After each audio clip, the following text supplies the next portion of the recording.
Assalamualaikum warahmatullahi wabarakatuh. Bertemu lagi dengan channel Puji Rayu Syahrini.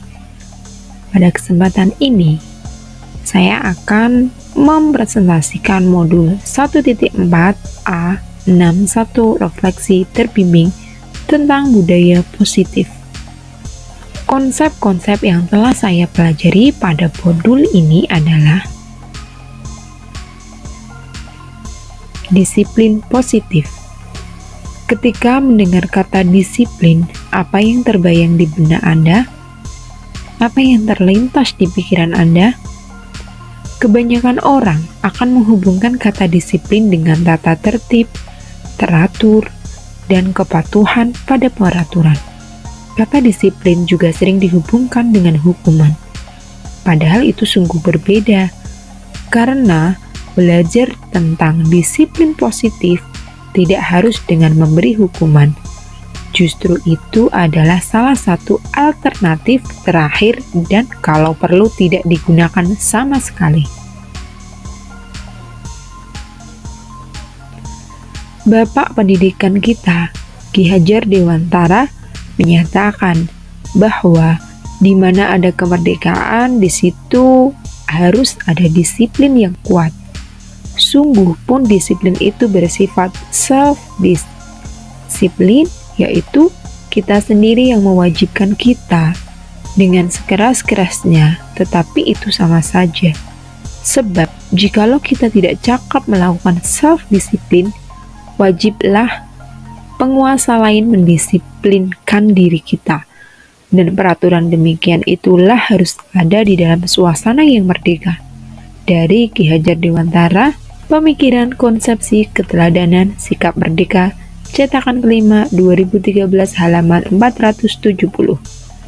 Di situ Ki Hajar menyatakan bahwa untuk mencapai kemerdekaan atau dalam konteks pendidikan kita saat ini, untuk menciptakan murid yang merdeka, syarat utamanya adalah harus ada disiplin yang kuat. Disiplin yang dimaksud adalah disiplin diri yang memiliki motivasi internal. Tujuan dari disiplin positif adalah menanamkan motivasi kepada murid kita, yaitu untuk menjadi orang yang mereka inginkan dan menghargai diri sendiri dengan nilai-nilai yang mereka percaya. Ketika murid-murid kita memiliki motivasi tersebut, mereka telah memiliki motivasi intrinsik yang berdampak jangka panjang, motivasi yang tidak akan terpengaruh pada adanya hukuman atau hadiah. Mereka akan tetap berperilaku baik dan berlandaskan nilai-nilai kebajikan karena mereka ingin menjadi orang yang menjunjung tinggi nilai-nilai yang mereka hargai. Pertanyaannya sekarang adalah, bagaimana cara kita sebagai guru untuk menanamkan disiplin positif yang positif ini kepada siswa?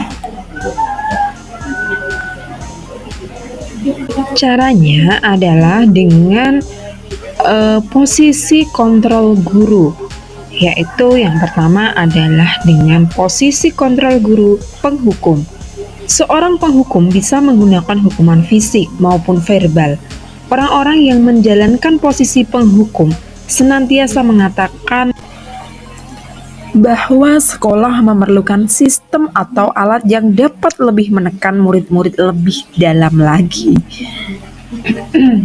Guru-guru yang menerapkan posisi penghukum akan berkata, "Patuhi aturan saya," atau "Awas, kamu selalu saja salah." Selalu. Pasti selalu yang terakhir selesai. Guru seperti ini senantiasa percaya hanya ada satu cara agar pembelajaran bisa berhasil, yaitu cara dia. Posisi kontrol guru yang kedua adalah membuat orang merasa bersalah.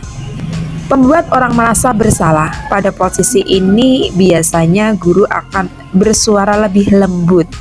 Membuat orang merasa bersalah akan menggunakan keheningan yang membuat orang lain merasa tidak nyaman, bersalah, atau rendah diri. Kata-kata yang keluar dengan lembut akan seperti, "Ibu sangat kecewa sekali dengan kamu. Berapa kali Bapak harus memberitahu kamu ya?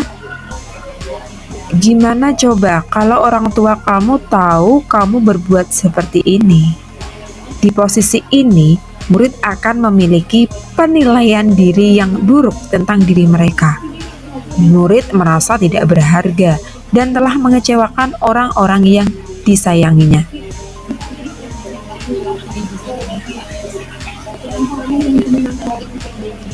Posisi kontrol guru yang ketiga adalah sebagai teman. Teman, guru pada posisi ini tidak akan menyakiti murid, namun akan tetap berupaya mengontrol murid melalui persuasi. Posisi teman pada guru bisa negatif ataupun positif. Positif di sini berupa hubungan baik yang terjalin antara guru dan murid. Guru di posisi teman menggunakan hubungan baik dan humor untuk memengaruhi seseorang. Mereka akan berkata, "Ayo bantulah demi Bapak ya. Ayo ingat ayo ingat bantuan Bapak selama ini. Ya sudah, kali ini tidak apa-apa, nanti Ibu bantu bereskan." Hal negatif dari posisi teman adalah bila suatu saat guru tersebut tidak membantu, maka murid akan kecewa dan berkata, "Saya pikir Bapak atau Ibu teman saya." Murid merasa dikecewakan dan tidak mau lagi berusaha. Hal lain yang mungkin timbul adalah murid hanya akan bertindak untuk guru tertentu dan tidak untuk guru lainnya. Murid akan tergantung pada guru tersebut. Posisi kontrol guru selanjutnya adalah sebagai monitor atau pemantau. Memonitor berarti mengawasi. Pada saat kita mengawasi, kita bertanggung jawab atas perilaku orang-orang yang kita awasi. Posisi pemantau berdasarkan pada peraturan-peraturan dan konsekuensi. Dengan menggunakan sanksi atau konsekuensi, kita dapat memisahkan hubungan pribadi kita dengan murid. Sebagai seseorang yang menjalankan posisi pemantau, pertanyaan yang diajukan seorang pemantau adalah, peraturannya apa? Apa yang telah kamu lakukan? Sanksi atau konsekuensinya apa? Seorang pemantau sangat mengandalkan penghitungan, catatan, data yang dapat digunakan sebagai bukti atas perilaku seseorang. Posisi ini akan menggunakan stiker, slip catatan, daftar cek. Posisi monitor sendiri berawal dari teori stimulus respon yang menunjukkan tanggung jawab guru dalam mengontrol murid. Posisi terakhir adalah manajer. Manajer adalah posisi mentor, di mana guru berbuat sesuatu bersama dengan murid. Mempersilakan murid mempertanggungjawabkan perilakunya, mendukung murid agar dapat menemukan solusi atas permasalahannya sendiri. Seorang manajer telah memiliki keterampilan di posisi teman maupun pemantau, dan dengan demikian bisa jadi di waktu-waktu tertentu kembali kepada kedua posisi tersebut bila diperlukan. Namun, bila kita menginginkan murid-murid kita menjadi manusia yang merdeka, mandiri, dan bertanggung jawab, maka kita perlu mengacu kepada restitusi yang dapat menjadikan murid kita seorang manajer bagi dirinya sendiri. Di manajer, murid diajak untuk menganalisis kebutuhan dirinya maupun kebutuhan orang lain. Di sini penekanan bukan pada kemampuan membuat konsekuensi, namun dapat berkolaborasi dengan murid bagaimana memperbaiki kesalahan yang ada. Seorang manajer akan berkata, apa yang kita yakini kembali ke keyakinan kelas. Apakah kamu meyakininya? Jika kamu meyakininya, apakah kamu bersedia memperbaikinya? Jika kamu memperbaiki ini, hal ini menunjukkan apa tentang dirimu? Apa rencana kamu untuk memperbaiki hal ini? Tugas seorang manajer bukan untuk mengatur perilaku seseorang. Kita membimbing murid untuk dapat mengatur dirinya. Seorang manajer bukannya memisahkan murid dari kelompoknya, tapi mengembalikan murid tersebut ke kelompoknya dengan lebih baik dan kuat. Materi selanjutnya pada modul ini adalah tentang kebutuhan dasar manusia. Kebutuhan dasar manusia terbagi menjadi yang pertama adalah kebutuhan untuk bertahan hidup atau survival. Yang kedua adalah cinta kasih sayang atau love and belonging. Dan yang ketiga adalah kebebasan atau freedom. Yang keempat kesenangan atau fun. Dan kekuasaan atau power. Materi selanjutnya tentang keyakinan kelas. Nah, mengapa keyakinan kelas? Mengapa tidak peraturan kelas saja? Pertanyaan berikut adalah mengapa kita memiliki peraturan tentang penggunaan helm pada saat mengendarai kendaraan roda 2 atau motor? Kemungkinan jawaban Anda adalah untuk keselamatan. Pertanyaannya berikut adalah mengapa kita memiliki peraturan tentang penggunaan masker dan mencuci tangan setiap saat? Dan mungkin jawabannya adalah untuk kesehatan atau keselamatan. Nilai-nilai keselamatan dan kesehatan inilah yang kita sebut sebagai suatu keyakinan.